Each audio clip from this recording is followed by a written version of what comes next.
주 동안도 평안하셨나요? 언제나 여러분의 삶에 하나님이 주시는 기쁨과 은혜가 늘 가득하기를 소망합니다. 오늘도 이렇게 5분 말씀 묵상을 통해서 하나님의 말씀을 나누고 은혜를 나누기를 소망합니다. 오늘 함께 나눌 말씀은 히브리서 11장 5절과 6절 말씀입니다. 함께 본문 말씀을 읽겠습니다.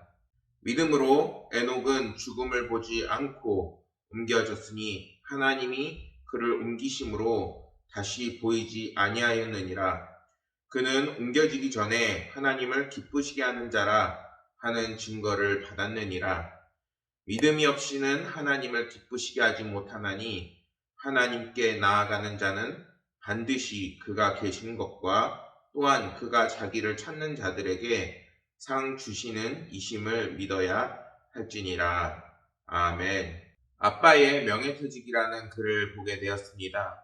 이 글의 내용을 보면은 한 회사에서 30년을 근무한 가장이 있었는데 회사가 경영난을 이기지 못하고 결국 갑작스럽게 명예퇴직을 당했다고 합니다.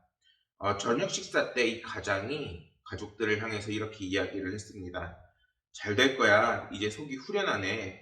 내가 지금까지 오랫동안 회사에 매여서 가족들과 시간도 갖지 못하고 취미생활도 못했는데 이제는 가족들과 시간도 많이 가지고 취미생활도 할 거야. 이렇게 이야기를 했다는 것입니다. 그런데 그 말은 거짓말이었습니다. 30년이나 몸담은 곳에서 떠나게 된 남자는 심한 우울증을 겪게 됩니다. 가족들과 여행도 하고 운동도 시작했지만 남자는 겉으로는 낙천적이었지만 그 속에는 점점 우울증이 심해졌습니다. 그렇게 남자가 퇴직하고 3개월 후에 남자의 54세 생일을 맞이하는데 남자의 아내가 대학생 딸이 작은 생일 파티를 열어주게 됩니다.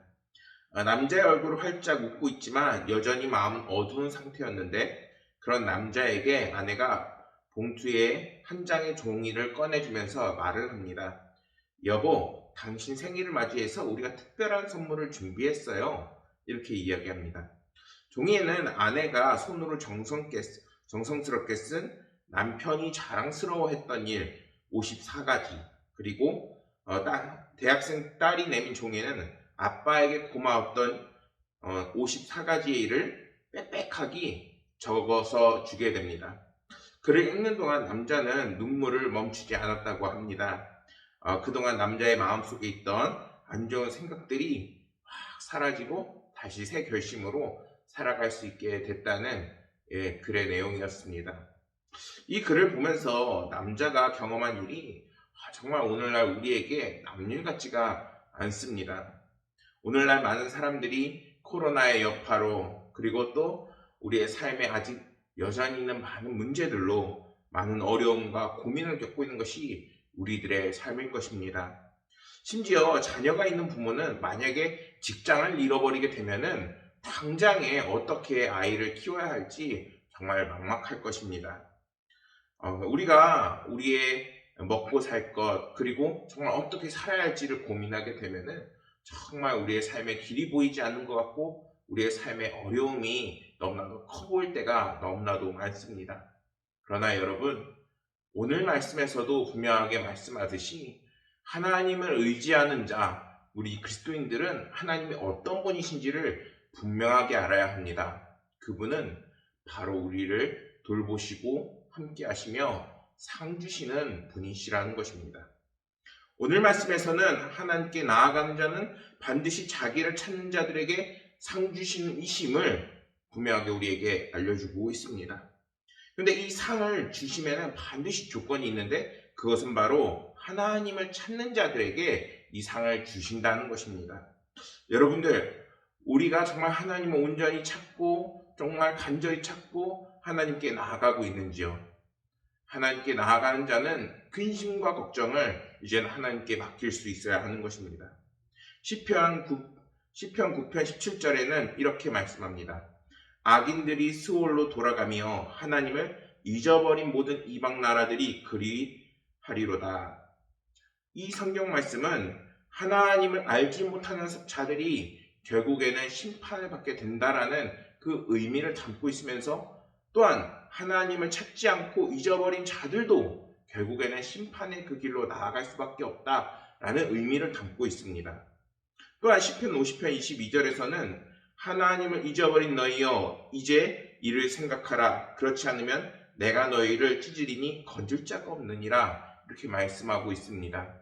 언뜻 들으면은 굉장히 무섭고 어떻게 보면 느껴지는 것이 협박하는 건가? 강제적인 건가? 이렇게 생각할 수 있는데 반대로 하나님의 도우심이 우리 삶 가운데 없게 되면은 결국 하나님이 주신 은혜가 우리의 삶 가운데 흘러들어오지 못하게 되는 것입니다.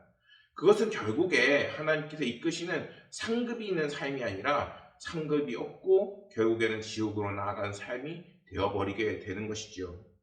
성경은 하나님을 잊어버린 자들을 향해서 이제는 돌이켜 하나님을 찾으라 경고의 메시지를 보내고 있는 것입니다. 사람들은 우리가 종교의 자유를 이야기하면서 하나님을 믿는 것도 자유고 내가 어떻게 하는 것도 자유라는 자신의 판단과 생각을 우선시할 때가 많습니다.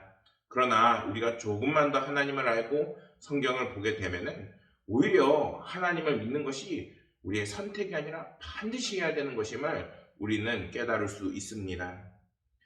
그렇다면 우리가 어떻게 하면 하나님을 만나고 하나님께 상을 받는 삶을 살 수 있을까요? 그것은 어린이가 자신을 보호하는 부모님을 간절하게 찾듯이 이제는 우리도 하나님을 찾는 삶을 살아야 하는 것입니다. 성경은 우리에게 하나님을 간절히 찾으라 라고 말씀하고 있습니다. 그리고 그것은 진심으로 사모하며 그리고 목마른 사슴이 시냇물을 찾듯이 간절해야 한다는 것입니다. 하나님께서도 하나님을 찾는 자들을 분명하게 찾으십니다. 시편 53편 2절 말씀에서 하나님이 하늘을 인생을 굽어살피사 지각에 있는 자와 하나님을 찾는 자가 있는가 보려 하신즉 이렇게 말씀하고 있습니다. 사랑하는 성도 여러분, 이제는 하나님을 찾고 그리고 간절히 찾는 자들이 되기를 소망합니다. 하나님께서는 우리에게 상 주시기 원하시고 또한 우리의 삶을 구원하기 원하십니다. 하나님의 그 상급은 단순히 우리가 죽어서 천국에 가는 것이 다가 아니라 이 땅에서도 하나님께서 우리의 삶을 인도하셔서 지금에 있는 모든 문제를 한 발자국 한 발자국 자신과 동행하며 은혜를 베푸십니다. 이제는 하나님을 간절히 찾으셔서 하나님께서 주시는 그 상급을 놓치지 않는 지혜가 있으시길 소망합니다. 하나님께서는 우리가 돌이키면은 반드시 그 전에 있던 우리의 잘못을 돌아보지 않으십니다. 그것을 잊지 마시고 우리를 사랑하시는 하나님을 의지하시면서 이제는 승리하는 삶을 사시는 저와 여러분들이 되기를 소망합니다. 감사합니다.